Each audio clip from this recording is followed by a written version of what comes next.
Welcome back to Conflict of Interest, and we have as our guest tonight Daniel Bowen from the Public Transport Users Association. Welcome, Daniel. Thank you. Welcome. And why has your association, being the peak body, failed to galvanise any of these governments on public transport? Why haven't you done it for us? Well, we've been fighting the good fight for over 30 years now, and but you haven't succeeded. We have had no impact. We have had wins. If next time you're out on New Year's Eve and you happen to catch the all-night trains or trams, you can thank the PTUA for that. That was one of our campaigns. All right. So we have had wins, but there is a long way to go. That's for certain. Well, what it seems to be, and you heard what Greg and I were saying in the first segment. No, none of these governments, doesn't matter what the political colour is. They're just not serious about it. Either side, they just don't seem to care. I think that's right. All they care about is the media coverage of crowded trains, and so we're finally getting some action on that. But what's happening on that front? Because there has been a lot of that media coverage. What is happening? What is the government doing about crowded trains? They're putting in a revised timetable in November, which will effectively rearrange the operating patterns to make space for the 18 new trains that start arriving next year. So that is actually some progress, and I think the crowding will start to be relieved. How many new trains, though? 18 new trains. That's got to go right across Melbourne. The network, yeah. Is that going to be enough? It's a start.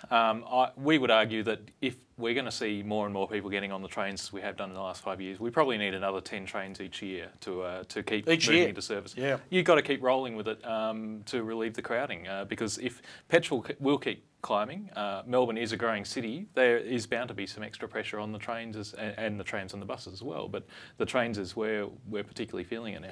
And what about extending the train network, or at least the tram network, into the outer suburbs, which at the moment are paying a lot of money for petrol, are forced into multiple family cars? I mean, what can be done there? These families are probably paying tens of thousands of dollars a year to run their cars. I mean, I reckon it costs $10,000 a year to run a car. The RACV has actually done figures. For a newish car, it will be $10,000 or so, depending on how much you drive, of course. It might be half that if you're running on the smell of an oily rag, but it's a lot of money. Melbourne's tram and train networks basically haven't changed since the 1930s. That's the impression you get, isn't it? Yeah, that's really the problem. The last major train line built in the suburbs was the Glen Waverley line, opened in 1930. There's been nothing since, apart from a couple of little extensions to Craigieburn and Sydenham. I wonder how many of our viewers know that, Peter. I mean, that is just extraordinary. I didn't know that. So it's now over 70 years, 75, 78 years. Almost 80 years. Almost 80 years. What was the population of Melbourne in 1.5 million? Something like that. If that. So just over a million. We have a tram and train network which reflects how Melbourne was at that time. And if you happen to live in a suburb that was settled then, great, you've got some service. But if you haven't, and a lot of people do now, in the outer suburbs of Melbourne, we know there are no services apart from perhaps a bus that runs once an hour.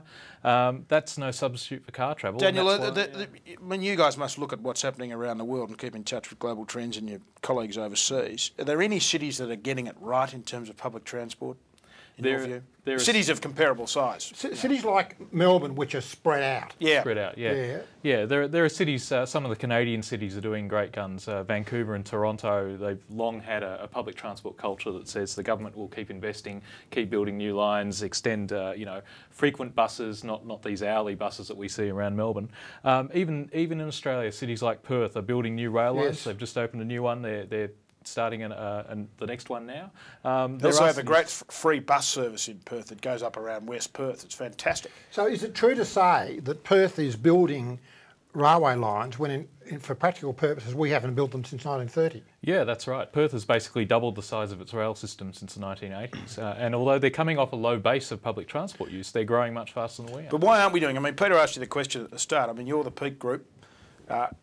We talked about the politics of public transport. It just seems that the voters, politicians respond to voters. What do voters think about this issue? When you talk to voters, I mean, I'll say it's important, but obviously it's not important enough for governments to be really swinging behind public transport in a big way. It's a puzzling thing. A few years ago, the government actually did some workshops for the Melbourne 2030, and they talked to community groups and they talked to the public, and people overwhelmingly said, we want better public transport, we don't want more roads, we don't want more freeways, give us public transport, it'll give us the option to get around by, you can drive sometimes, you can use the bus or tram or train sometimes. People need that option, and they do want that option, but the politicians aren't responding on either side. Well, there's not enough pressure coming from the public. See, what my fear is this, that we'll only hear from the public in the outer suburbs when petrol is so expensive they've got to sell their cars. But it'll be too late to start putting in infrastructure. Because along the lead time in infrastructure. Because the lead time's enormous. And a lot of the focus has been on trying to cut the petrol price. And I think that's like swimming against the tide. The petrol is going to keep climbing. Yeah. If you cut petrol tax, it'll cost you billions of dollars across Australia. That money is better spent on actually giving people alternatives to driving so they don't need to buy the petrol in the first place. Is the biggest reason that people don't use public transport overcrowding, or alternatively is it they think it's more convenient to drive in every day? It's more convenient to drive. It's the service quality of public transport. Yeah. For the CBD, despite the crowding, is actually very well served. 3/4 of the people coming into the CBD on weekdays use public transport. It's won that market. That's terrific. But elsewhere in Melbourne, the proportion is tiny. Yeah, that's right. It's, you know, see a lot of people now, Peter, for example, work out at Glenwavy or Springvale. If they live in Doncaster, they're just going to take the car every day. Yeah, they're going cross country. They're going cross country. But it is a radial, unfortunately, a radial rail system whereby it radiates out from Melbourne and doesn't go cross country. That's true, and that's why you know, you need to work on the bus routes, get express buses, get frequent buses. Do we need to sort of, you know, the Adelaide has that system of the light rail that goes through the O-Bahn. O-Bahn. Yeah. Look, you need to look at different technologies. The O-Bahn is something of a curiosity more than anything. You can certainly run buses down bus lanes along. Adelaide's a very curious place, Daniel. A lot of very strange murders in Adelaide. That's right. Yeah, over the years. Yeah. But yeah, clearly there is more to be done, especially for cross-town trips. Serving more suburban trips, I think, is the key, because across Melbourne, the number of people using public transport for their trips is around about 9%. If you were given, if the PTUA was, if the government said to you, and the opposition said to you, here's a brief, fix it. How would you redesign it? What are your top sort of 5 priorities? How would you redesign it? We would have services running right across Melbourne, a grid of services so you can get from anywhere to anywhere. We would run them 7 days a week until midnight at least, every 10 minutes. That gives everyone the option to walk down to their down to the main road, catch the bus without waiting very long. It links into the station, which links to your next stop, which links to your tram, which links to your other bus. You can get from anywhere to anywhere with a minimum of waiting. That's really the key. Provide an alternative to the car, a genuine alternative that is convenient public transport that anyone can use without having to wait, without having to check a timetable.